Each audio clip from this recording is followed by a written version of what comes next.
the coordination mechanism so that we could demine the Straits of Hormuz, so that when there are the conflicts that inevitably come up, we can make sure we work through them rather than that leading to escalation, and that is exactly what we did yesterday.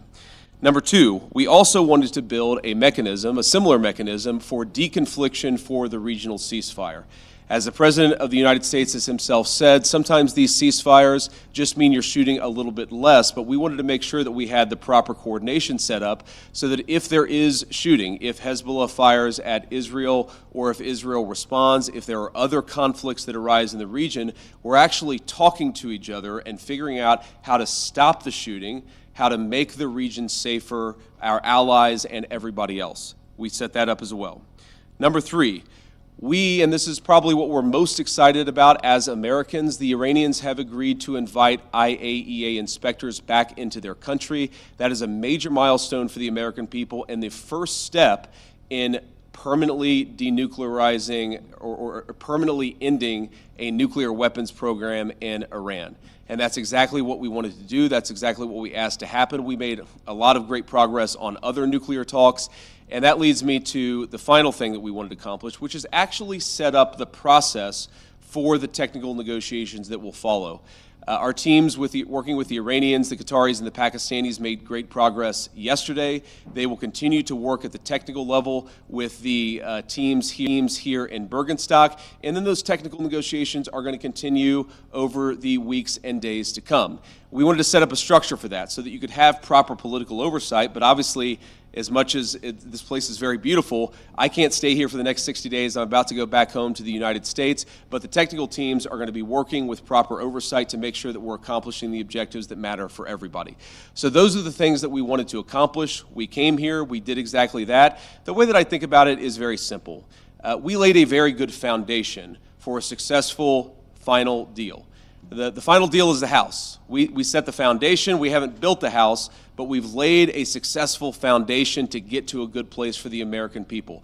I think it's important for all of us to appreciate how much was done, but honestly, there is still a lot to do as we continue to make progress on the nuclear talks, on the economic talks, as we continue to demine the straits and ensure that that flow of traffic continues to pick back up. A lot of progress, but still some work to do, and we're very committed to doing exactly that. So with that, I'm happy to take a few questions from guys in the audience. I appreciate you guys being here. Let's start with you. Thank you, Mr. Vice President. Did the President's threats yesterday really throw a wrench in negotiations? There were reports that the Iranians walked out at one point. Can you just clarify and tell us what happened? No, they didn't throw a wrench in the system. The thing with the Iranians, yes, they did threaten to walk out, or at least there were social media threats that they would walk out. But we were negotiating well past 1 in the morning yesterday, so they didn't walk out. And their technical team is still here in Bürgenstock working with our technical team actually as we speak, though I imagine maybe some of them are taking a break to watch this news conference. But look, what we told the Iranians yesterday is, when you guys engage in what us millennials might call trash talk, you can't expect the President of the United States not to respond and not to correct the record. So when they say things that aren't true, the President is going to respond to it. I'm going to respond to it. Americans are going to respond to it. When they make threats that aren't rooted in reality, they have to accept that the President of the United States is actually going to set the record straight. That's all that happened. So yes, there was a little bit of threatening, there was a little bit of whining, but at the end of the day, the talks continued and we made great progress. On nuclear inspectors, when do you expect them to be welcomed into Iran? Is there a time frame that you guys are looking at? And also in terms of when we could see this entire conflict end, do you think this can end by the midterm elections? Well, look, right now the conflict is in a ceasefire, and certainly our hope is that we get to the final deal and a permanent settlement. But right now, I think we've made great progress, and we should all celebrate that. In terms of when the nuclear inspectors are going to start, it's funny, we were trying to call some of the inspectors last night around 2 in the morning. As you can expect, not many people were answering their phone at 2 in the morning. I expect that will happen at the minimum this week, but we think even some of those conversations with the inspectors and with the IAEA could happen as soon as today, but I haven't checked in with our team since we made that 2 a.m. phone call to some of those inspectors. Sorry. Mr. Vice President, thank you, Mr. Vice President. Did you, going in, expect the Iranians to make Lebanon as much of a linchpin as they ended up doing? And how would you describe the progress on Lebanon? I know Mr. Araghchi said it was very good progress, but What's your characterization of it? Yeah, I would describe it as very good progress, too. I mean, look, we want a regional ceasefire, right? We want Hezbollah to stop firing at our friends in Israel. We want Israelis to be able to live in peace.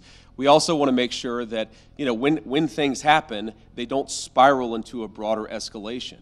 And so we've been, I think, very good at setting up what we're calling a deconfliction mechanism. But what it really is to say that when things happen, the sides are actually talking to one another. Sometimes, you've got a bit of a chicken and egg problem, that you've got a junior guy who fires a drone that didn't have approval from the high command. Okay, of course, Israel has to respond to that. But then sometimes that response, we could actually have a better and more peaceful situation if Israel responds in the context of a conversation that's ongoing between Hezbollah, Lebanon, Israel, and other partners in the region.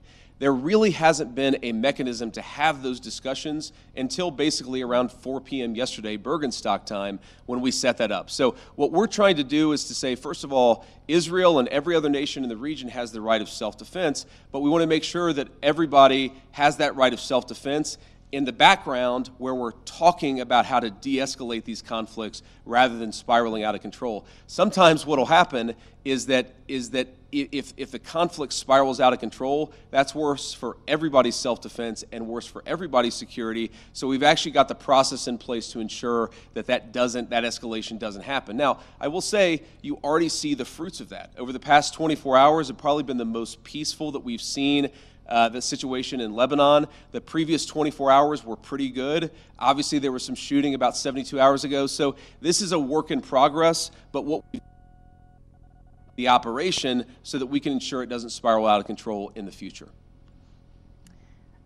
Does the U.S. want Israel to withdraw forces from southern Lebanon? Well, we want Israel's security to be protected, and we also want Lebanon's sovereignty to be protected, and this is going to be an ongoing conversation. The Israelis have been very clear they do not have territorial intentions on South Lebanon. The reason they feel they have to be there is because they're worried about Hezbollah fighters in South Lebanon firing into Israel. We do believe, of course it's going to require a lot of hard work, that we can get to a place where Lebanon's territorial integrity and sovereignty is protected, Israel's security is protected, and that's going to require some coordination with the Lebanese armed forces, and also it's going to require the Iranians to rein in Hezbollah. That's all the sort of things that we were talking about yesterday, and again, I think that we got much further compared to where we were just 24 hours ago. Have you spoken with Prime Minister Netanyahu during any of this process at all in the recent days? Yeah, we were in constant contact with the Israelis yesterday, but also, of course, with the Saudis and the Emiratis and others in the region. We talked to the Lebanese yesterday as well, so we're constantly trying to keep our regional friends updated about this. This is not a deal that the United States is imposing on the region. This is a deal that the region has desperately asked the United States to put in place. Obviously, the headlines have been very focused about what's been going on between the United States and Iran, but this region has been a basket case for a very long time, and what the president has set us to do, again, lay the foundation, see if we can get to a permanent peace. If we can't, the President of the United States still has a lot of options to accomplish America's security objectives, but he has certainly committed us to this pathway for now, and we're going to keep on working and seeing what we can accomplish. And then I want to just, before we depart here, I want to say one last thing. I've seen some misreporting about frozen or unfrozen Iranian assets. One of the other things that we wanted to do, and wasn't as high of a priority for us for obvious reasons, but we wanted to make sure that we set up a process where if we ever unfreeze Iranian assets, we can ensure that that money, that Iranian money, goes to help the people of Iran and not to fund terrorism. So Jared Kushner actually came up with a very interesting solution with the Qataris, where basically, again, if there is any frozen Iranian assets that are unfrozen, then we have approval over that process. The Qataris have approval over that process, and then the money would actually go to buy American soy, American corn, and American wheat for the benefit of the Iranian people. And as much as I see some of the press misreporting on this, and of course, buttressed by what the Iranians are saying, or not all Iranians, I want to be clear, there are a lot of Iranians who are telling the truth about what happened yesterday, but you see some social media reporting that gets this wrong. But fundamentally, what Jared and the Qataris and the entire team here in Bürgenstock accomplished is, to me, a classic Trump deal, where if Iranian assets are ever unfrozen, they're going to go to make American farmers richer and to feed the Iranian people. That's a very, very good and very classic Trump deal that's great for our people, great for the people of Iran, and fundamentally, again, will contribute to this regional security architecture that we've built and that we're going to work very hard to ensure that it endures. So from Switzerland, thank you all for being here. I appreciate the questions and I appreciate the engagement. I am looking forward to going back home, and we'll certainly keep everybody updated on what happens in the days and weeks to come. Thank you all.